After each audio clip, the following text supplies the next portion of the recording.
Um, Rohan Smith, first of all, thank you so much for coming on. It's a great honour to have you on, mate. I did ask you to bring a cup. What have you got? Yeah, I'm having a bit of an Arvo coffee, mate. Are you? I thought you'd have an Arsenal cup because I've got this just for you. Oh, yuck. I know. Was it 5-0 the other week? No, you're having some good times at the moment. I know. And I was looking what shirt can I wear for this, and I've got a Norths Bulldogs from Wollongong, so I'm sort of making you feel at home. Yeah, it's my stomping ground. That Wollongong is where I grew up. You had some good battles with the old Northern guys. There you go. Well, we might be able to talk about that in a bit. Can I start by first of all congratulating you and on your recent Premiership success, and it's not been an easy journey for you. It's not like it's been an overnight success, is it? You walked into a club that needed some fixing, and what are your reflections on that, Rohan? And you've had a few weeks to ponder it now. Yeah, really. From the moment it happened, when Matt Milson managed to get his hand on the ball and knock it dead, it was sort of the realisation of a lot of work and a lot of commitment from heaps of people, and it was a really nice feeling, and just seeing the joy that it brought. So many people connected to the club and people that have reconnected to the club in the last couple of years, and obviously the credit goes to the players that did.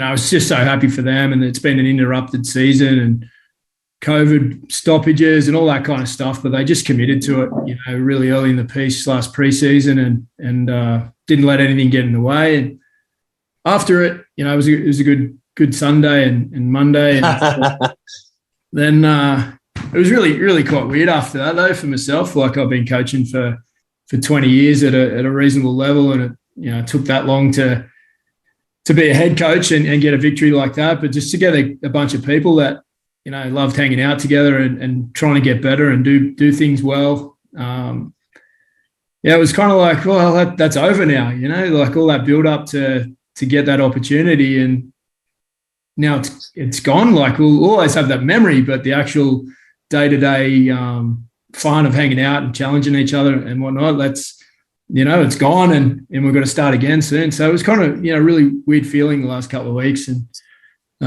this time of year is really probably, in a lot of ways, it's the busiest time of year for a head coach or whoever's sort of putting the roster and staffing together in a Queensland Cup club. Like, it's a hectic time.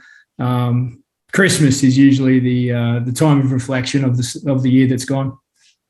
One of the intriguing things, I think, for you moving forward, and you've started pre-season again this week, how do you get it all going again? I mean, surely there's an element of you still being on a bit of cloud nine. Your feet probably didn't touch the floor for a week. Your players who are younger than you, who are less experienced than you, they'll have even more difficulty managing those emotions, I suppose. What's in your head, or what can you give us about how you're going to get them to go around and hopefully do it again? Pretty easy for me. On the Tuesday, I was planning for the year ahead. After the GF, there was a little bit of actually going on Monday afternoon in a little more socialised manner, but the Tuesday sort of prep started for the year ahead for me. I'm not too worried about the players. Like, there's a great core of dudes here that have been here for 4 going into their 5th preseason. There's 4 or 5 dudes here that have been doing that. Then there's a bunch of guys that have just bought in when they've arrived. The beauty of this season that just went past, like the guys knew they played well, regularly, but we didn't feel like we played our best game at any stage. So there's that drive to improve amongst our guys. So good. There might be the odd guy that's still celebrating, the victory. There'll be at least one. There'll be one somewhere. We'll have to try and it'll be easy because we're going to have a competitive environment. There's a lot of guys coming back. There's a few new guys coming back. A few new guys joining us. So it's going to be competitive, and that's all. I think that's, as a coach, we've got to make it a competitive environment all the time, and then that anyone that wants to live in the past is going to get left in the past, I guess. Nice. What did you find when you first arrived at Norths all those years ago? And what would I find now if I walked in? It's kind of, we work so hard, on a daily basis and always trying to improve things. So it's hard to reflect. I find you're still in the moment, aren't you? Really, you're still in the moment. You're still living your journey at Norths. Yeah. Well, doing season reviews are really hard for me because I've already reviewed every week so hard, or every training session. It's really hard to sort of reflect on a whole season. The club was in need of a new direction and some fresh leadership. And Terry Reeder came over from the Broncos, and he played a big part in that transition, and gave me the freedom and the scope to make the football operation what I wanted it to be. And we got a lot done in that first year, I would say, and we got some rewards of it in year 4. Let's go right back to the start. You've got a father who's one of the best coaches in rugby league history, an uncle who's one of the best coaches been around Britain in the last decade or two. You've got a brother who's working in rugby league somewhere, I believe. Were you going to be anything else apart from a coach? And can you tell me if anybody's ever had a better coaching apprenticeship than that? I was going to be a coach. I remember sitting in the back of the car with my Uncle Tony, who was playing at St. George when I was a 10, 11-year-old, sitting in the back of the car, and Dad and Tony debriefing the game and having a bit to say in the back, from the back, thinking I knew a lot as a 10-year-old kid. But I've been around it from day one, pretty much. And I wasn't much of a player, and I didn't quite find that will in me to really dedicate my own self to prepare myself physically to play. Played down in Wollongong. I love my time as a at Collegians, at the Collie Dogs there. Yeah. And I'm grateful for the playing experiences I had, but I didn't dedicate myself enough to playing, to preparing for it. So I was probably thinking more like a coach when I was playing with my mates anyway. So I started coaching my mate Rod Richards, who I used to play with at Collies. He started coaching the University under-16 Bs, and that's where I started my coaching journey in rugby league. And I actually, to make a few bucks when I was at uni, I was teaching swimming to 4, 5, 6-year-olds. So I started coaching as a 17-year-old. And you beat me by 2 years. I started at 19. Yeah, well, there you go. It's sort of in the blood, and it's a privilege to sort of be able to help guide young guys, as you know, and what you're doing with so many different parts of the world and kids, and it's such a cool thing that I get to call a profession. How much of Brian and Tony is in Coach Rohan? You look a bit like your dad when you're on the video, and you have a few mannerisms. He's got heaps more hair than me, though, and he's older. What are you doing wrong? I don't know. Too much. It's really weird one, that one. When I spent some time in the UK at Bradford there, that didn't go all to plan, but I remember Chev Walker and Disco were on the staff there when I arrived. And Matt Diskin. Yeah. He was my assistant at Dewsbury Celtic one year. Well, there you go. Well, those guys, played under Tony at Leeds, and I feel really close to Tony, but I haven't spent that much time with him. He's a lot younger than my dad, and we're in different parts of the world. But he helped me get to England the first time when I went to London, and then when I went to Bradford, we hung out a few times. But I haven't spent heaps of time with Uncle Tone, but I feel really connected to him. And Disco and Chev used to say, "Oh, mate, you sound like your uncle." Your dad and your uncle are so well respected in that part of the world too. I mean, your dad. I mean, this interview isn't about your dad or your uncle. I'm just saying that, like, you would have gone over with, there'd have been so many people pleased to see you and welcome you, no doubt. Well, let's get that out of the way first. Bradford and I think it was Harlequins that are now London again. What are your memories of that? Yeah. And loved it. Well, I went over to the Warriors and sort of started my apprenticeship as a coach under Daniel Anderson, and then Daniel got squeezed out in 2004, and I went back to Wollongong and thought I'll just go back to knocking around with my mates and maybe go back to uni or something. I don't know. What did you study at uni, buddy? Exercise science and nutrition. Okay. And what were you going to do if you weren't a coach? Were you going to be a teacher or something? Or who knows? Yeah, because your dad was a teacher, wasn't he? Dad was a teacher. I have thought about doing teaching a few times. You know, every time I don't have a job, I think about going back and doing a. You'd have even less hair then.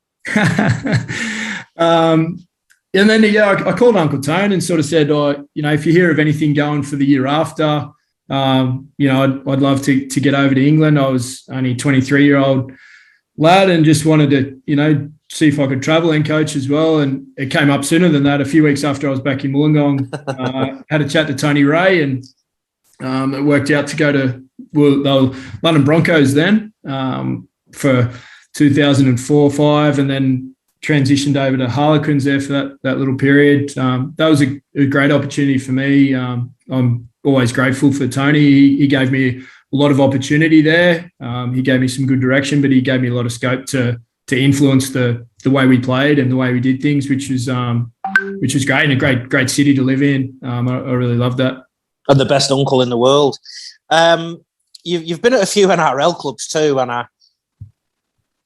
I'll be honest, I get mixed up which order they went in. Did you start at the Roosters? No, I started at the Warriors. Oh, the Warriors. Started at the Warriors, and then went to the London Broncos for a couple of years. Then I went to the Knights, then the Roosters, then the Panthers, then back to the Warriors, then to the Titans, then to the Bulls, and then to North.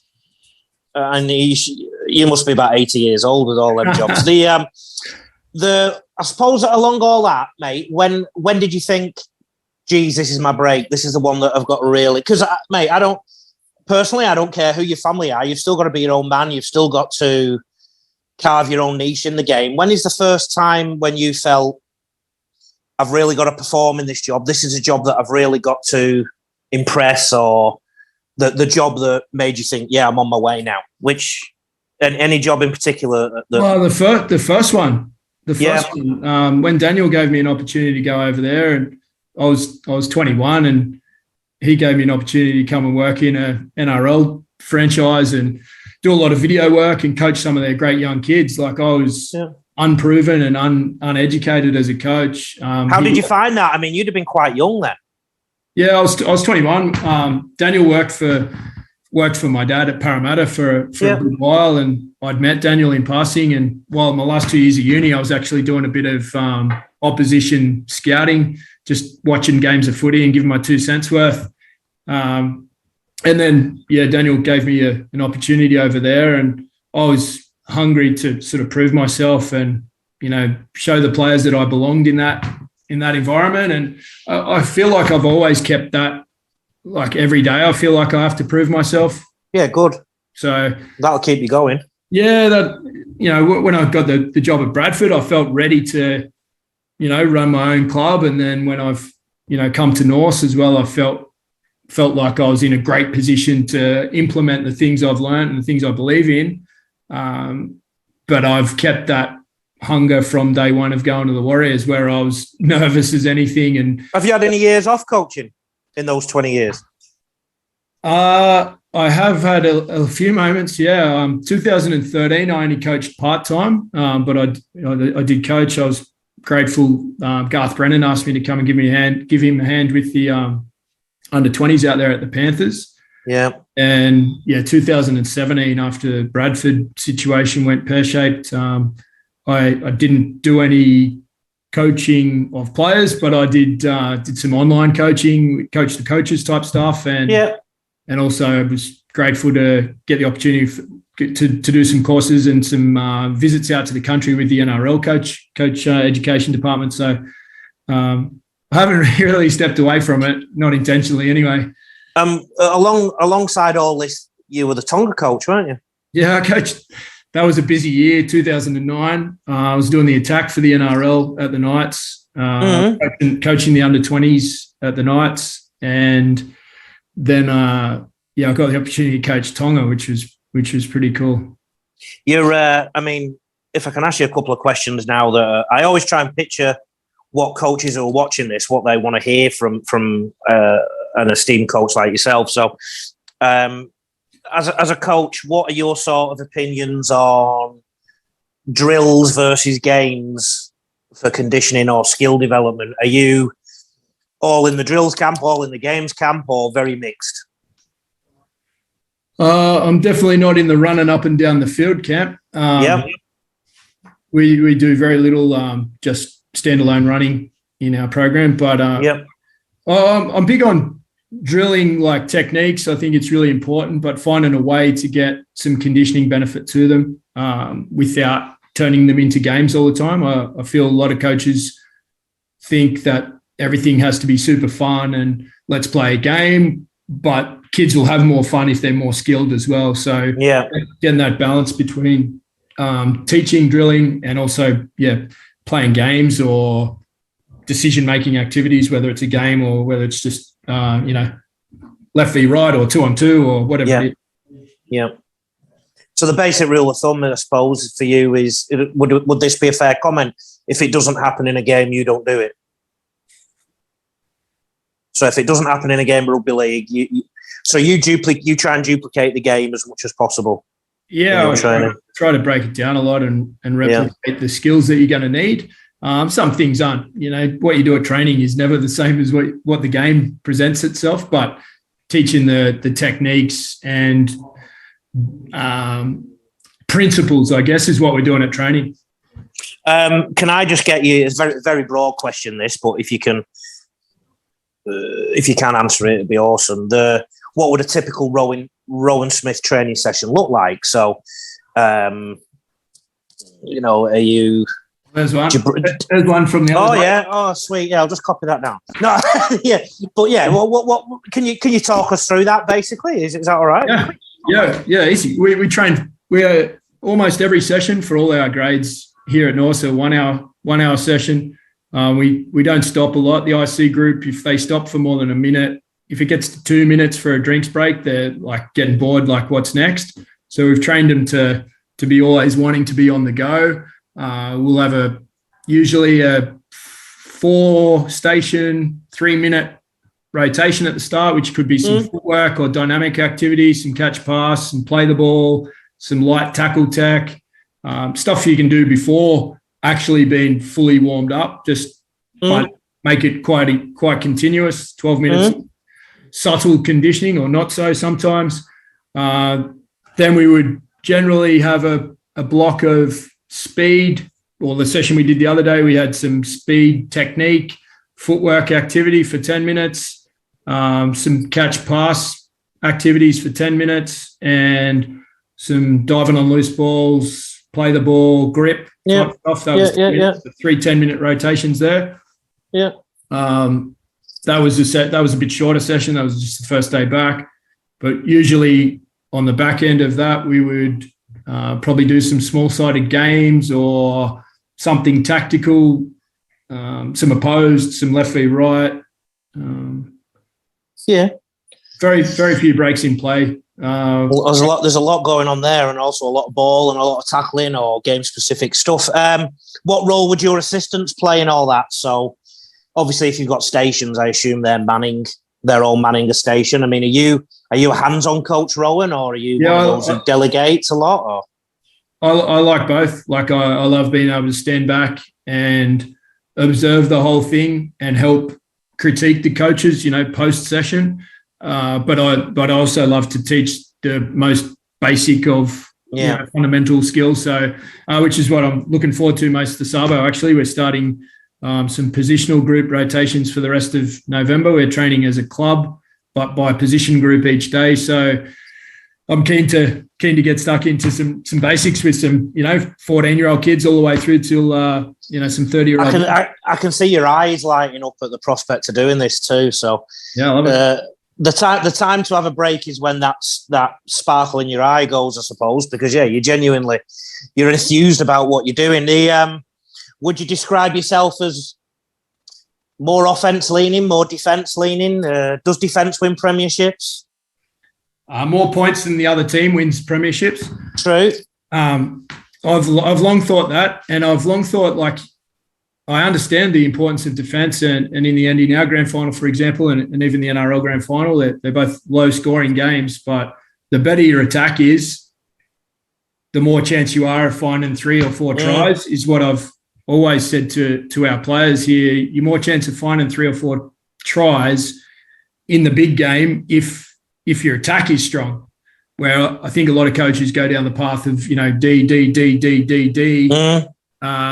that they got, their attack is somewhat limited at times in the big game. So I asked some players, some senior players here, and I asked my staff here before the semi-finals started, would you consider me more of a defence or an attacking orientated coach?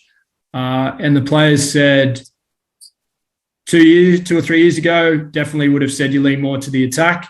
Now they felt like I was 50-50. One or two guys actually thought I was more defensive orientated than attacking. I think I've got a better balance now. A lot of my responsibilities in NRL clubs early in the piece were around attack. So I was putting all my, most of my energy into how can I teach our attack, but I was also studying opposition defence more than our own defence, because I was doing that job. I was studying the opposition's defence and learning defence, but from the attacking mindset. On a sort of percentage, if that's possible, an arbitrary percentage, how much of your players' attacking game is play what you see, eyes up football, versus I want you to get the ball to there by tackle 2, 3, 4? We had almost none of that this year. Few times a game we would have get to that point and play this a few times a game. Probably not quite enough in some games, and then too many times in other games. But we have a system of attack rather than get to there to do this. From each point on the field, we have different possibilities and opportunities to play. So it's very difficult to get that percentage right. It's a little bit like the attack versus the defense thing, If you're always tackling, and, a big part of defense is tackling. If you do too much of that, you end up busted and sore. So getting the balance right. And I would say, the part that most people aren't really looking at is the transition of attack to defense, and vice versa, from defense to attack.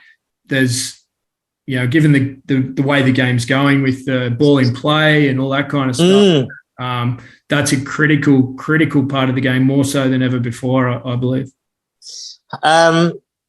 Is there I want to ask you about that in a minute, about the evolution of the game during your time as a coach. I'll go to that in a minute, though.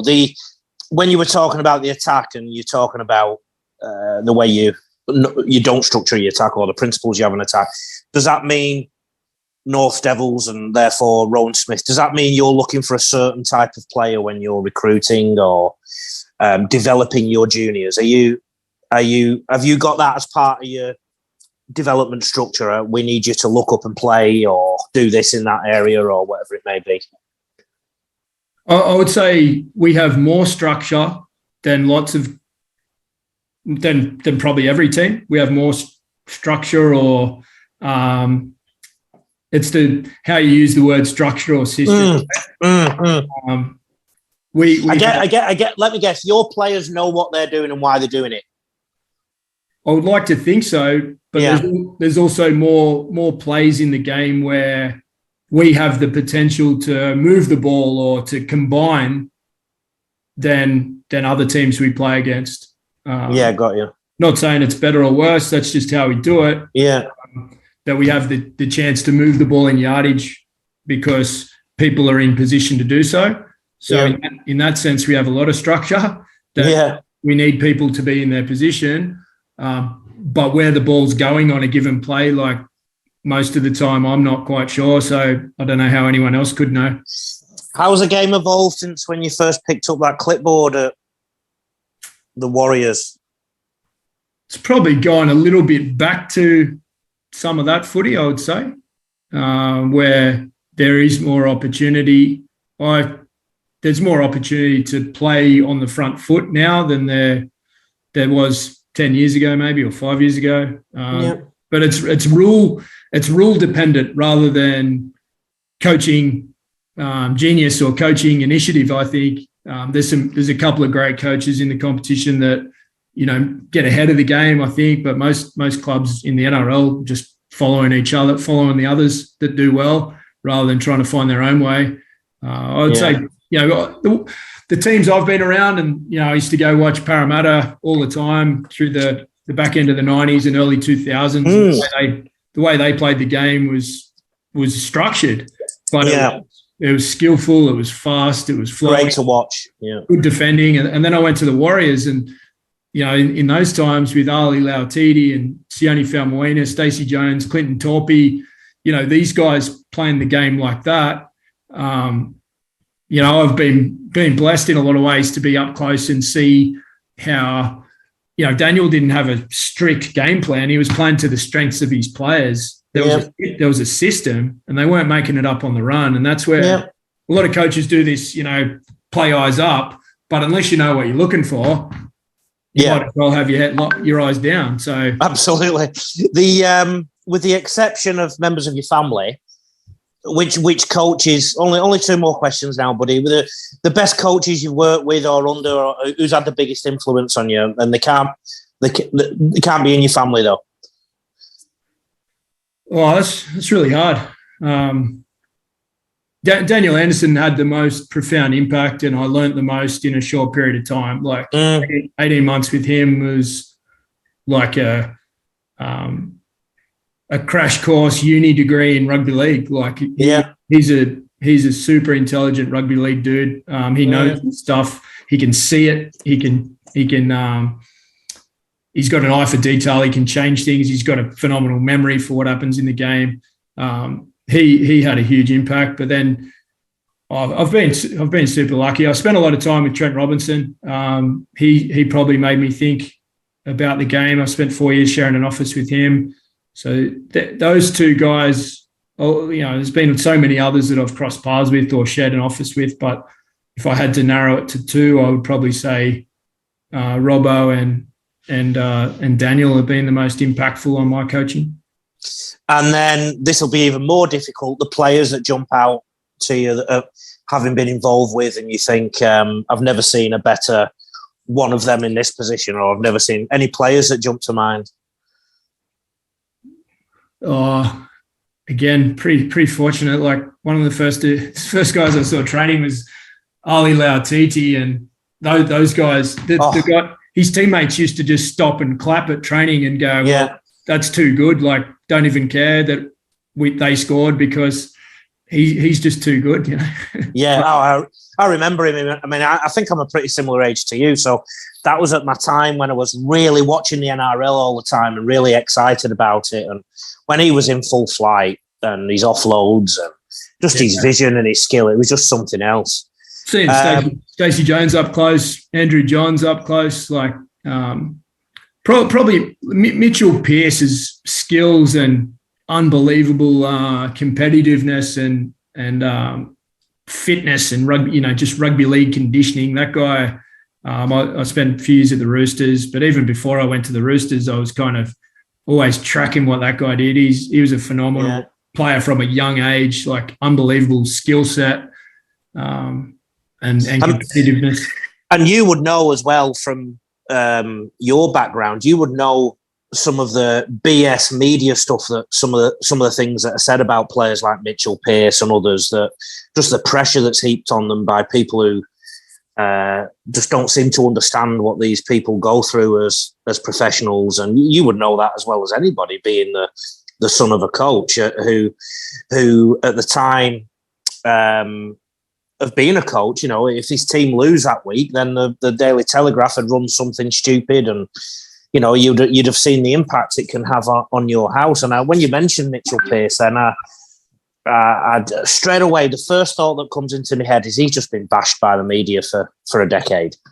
And it's really unfair because that guy can play some good football. And I see some elements of that in other players too, particularly down south.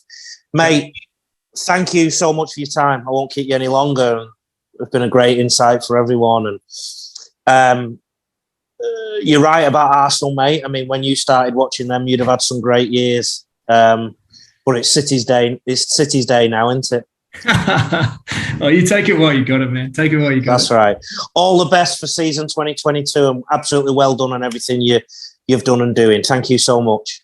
Thanks for the opportunity. Appreciate chatting. No, you're welcome. Take care. See you, man. See ya.